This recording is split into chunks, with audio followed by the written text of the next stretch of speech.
ಅರಸರುಗಳ 2ನೇ ಗ್ರಂಥ ಅಧ್ಯಾಯ 21. ಮನಸ್ಸೆ ಅರಸನಾದಾಗ ಅವನಿಗೆ 12 ವರ್ಷ ವಯಸ್ಸು. ಜೆರುಸಲೇಮಿನಲ್ಲಿ 55 ವರ್ಷ ಆಳಿದನು.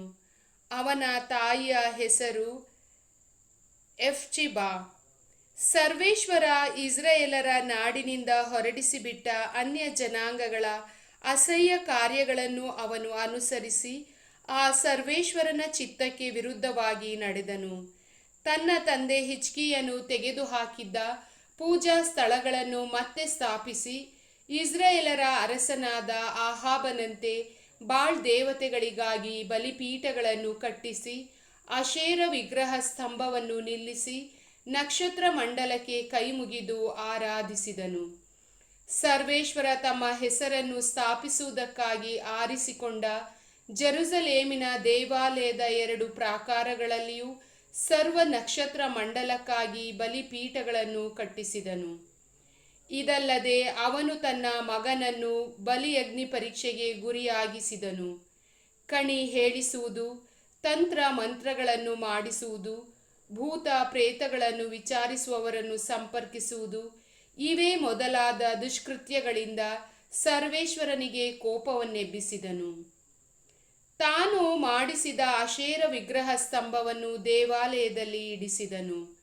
ಸರ್ವೇಶ್ವರ ಆ ಆಲಯದ ವಿಷಯದಲ್ಲಿ ದಾವೀದನಿಗೂ ಅವನ ಮಗ ಸೊಲೊಮೋನನಿಗೂ ಇಸ್ರಾಯೇಲರು ತಮಗೆ ಮೋಶೆಯ ಮುಖಾಂತರ ಕೊಡಲಾದ ನನ್ನ ಧರ್ಮಶಾಸ್ತ್ರದ ನಿಬಂಧನೆಗಳನ್ನು ಅನುಸರಿಸಿ ನಡೆಯುವುದಾದರೆ, ನನ್ನ ನಾಮ ಮಹತ್ತು ಈ ದೇವಾಲಯದಲ್ಲೂ ಇಸ್ರಾಯೇಲರ ಊರುಗಳಲ್ಲೂ ಹಾಗೂ ನನಗೆ ಪ್ರಿಯವಾಗಿರುವ ಜೆರುಸಲೇಮಿನಲ್ಲೂ ಸದಾಕಾಲ ಇರುವುದು.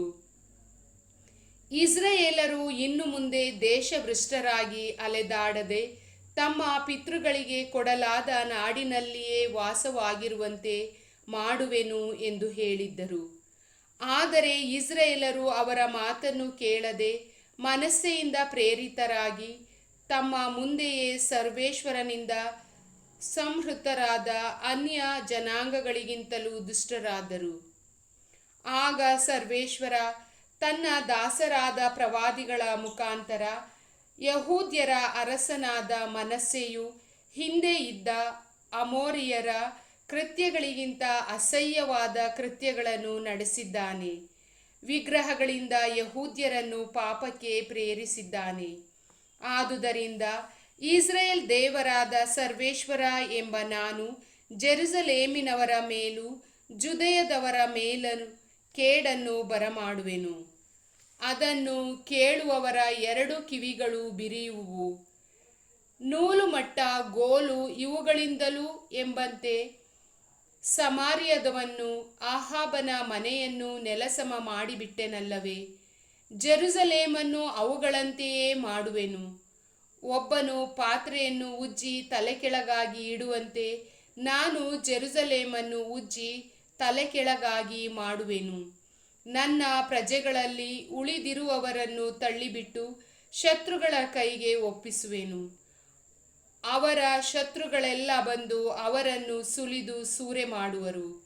ಅವರು ಈಜಿಪ್ಟ್ ದೇಶವನ್ನು ಬಿಟ್ಟು ಬಂದ ಪಿತೃಗಳ ಕಾಲ ಮೊದಲ್ಗೊಂಡು ಇಂದಿನವರೆಗೂ ತಮ್ಮ ಪಾಪಗಳಿಂದ ನನ್ನನ್ನು ರೇಗಿಸುತ್ತಾ ಬಂದದ್ದೇ ಇದಕ್ಕೆ ಕಾರಣ ಎಂದು ಹೇಳಿಸಿದರು.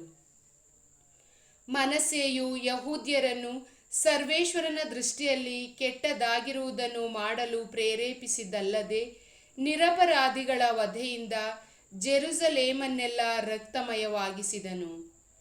ಮನಸ್ಸೆಯ ಉಳಿದ ಚರಿತ್ರೆ, ಅವನ ಕಾರ್ಯಕಲಾಪಗಳು ಹಾಗೂ ಅವನು ಮಾಡಿದ ಪಾಪಕೃತ್ಯಗಳು ಜುದೆಯ ರಾಜರ ಇತಿಹಾಸ ಎಂಬ ಗ್ರಂಥದಲ್ಲಿ ಲಿಖಿತವಾಗಿವೆ. ಅವನು ಸತ್ತು ಪಿತೃಗಳ ಬಳಿ ಸೇರಿದಾಗ ಅವನ ಶವವನ್ನು ಅವನ ಅರಮನೆಯಿರುವ ಉಜ್ಜನ ವನದಲ್ಲಿ ಸಮಾಧಿ ಮಾಡಿದರು. ಅವನ ಸ್ಥಾನದಲ್ಲಿ ಅವನ ಮಗ ಆಮೋನನು ಅರಸನಾದನು. ಆಮೋನನು ಅರಸನಾದಾಗ 22 ವರ್ಷ ವಯಸ್ಸು. ಜೆರುಸಲೇಮಿನಲ್ಲಿ 2 ವರ್ಷ ಆಳಿದನು. ಯೊಟ್ಟ ಊರಿನವಳು ಹಾರೋಚನ ಮಗಳೂ ಆದ ಮೆಷುಲೆಮೆತ್ ಎಂಬಾಕೆ ಅವನ ತಾಯಿ. ಅವನು ತನ್ನ ತಂದೆ ಮನಸ್ಸೆಯ ದುರ್ಮಾರ್ಗದಲ್ಲೇ ನಡೆದು ಸರ್ವೇಶ್ವರನ ದೃಷ್ಟಿಯಲ್ಲಿ ದ್ರೋಹಿಯಾದನು. ತನ್ನ ಪೂರ್ವಜರ ದೇವರಾದ ಸರ್ವೇಶ್ವರನನ್ನು ಅವರು ಮೆಚ್ಚುವ ಮಾರ್ಗವನ್ನೂ ಬಿಟ್ಟು ತನ್ನ ತಂದೆಯ ಮಾರ್ಗದಲ್ಲೇ ನಡೆದನು. ಅವನು ಪೂಜಿಸಿದ ವಿಗ್ರಹಗಳನ್ನು ತಾನೂ ಪೂಜಿಸಿ ಅವುಗಳಿಗೆ ಅಡ್ಡಬಿದ್ದನು. ಅವನ ಸೇವಕರು ಅವನಿಗೆ ವಿರುದ್ಧ ಒಳಸಂಚು ಮಾಡಿ ಅವನನ್ನು ಅರಮನೆಯಲ್ಲಿಯೇ ಕೊಂದರು. ಆದರೆ ನಾಡಿನ ಜನರು ಒಳಸಂಚು ಮಾಡಿದವರನ್ನೆಲ್ಲ ಕೊಂದು ಹಾಕಿ ಆಮೋನನಿಗೆ ಬದಲಾಗಿ ಅವನ ಮಗ ಯೋಷೀಯನನ್ನು ಅರಸನನ್ನಾಗಿ ಮಾಡಿದರು. ಆಮೋನನ ಉಳಿದ ಚರಿತ್ರೆ ಹಾಗೂ ಅವನ ಕೃತ್ಯಗಳು ಜುದೆಯ ರಾಜರ ಇತಿಹಾಸ ಎಂಬ ಗ್ರಂಥದಲ್ಲಿ ಬರೆದಿರುತ್ತವೆ. ಅವನ ಶವವನ್ನು ಉಜ್ಜನ ವನದಲ್ಲಿ ಸಮಾಧಿ ಮಾಡಿದರು. ಅಲ್ಲಿ ಅವನು ಮೊದಲೇ ತನಗಾಗಿ ಒಂದು ಸಮಾಧಿಯನ್ನು ಸಿದ್ಧಪಡಿಸಿಟ್ಟಿದ್ದನು. ಅವನ ಸ್ಥಾನದಲ್ಲಿ ಅವನ ಮಗ ಯೋಷೀಯನು ಅರಸನಾದನು. ಪ್ರಭುವಿನ ವಾಕ್ಯ.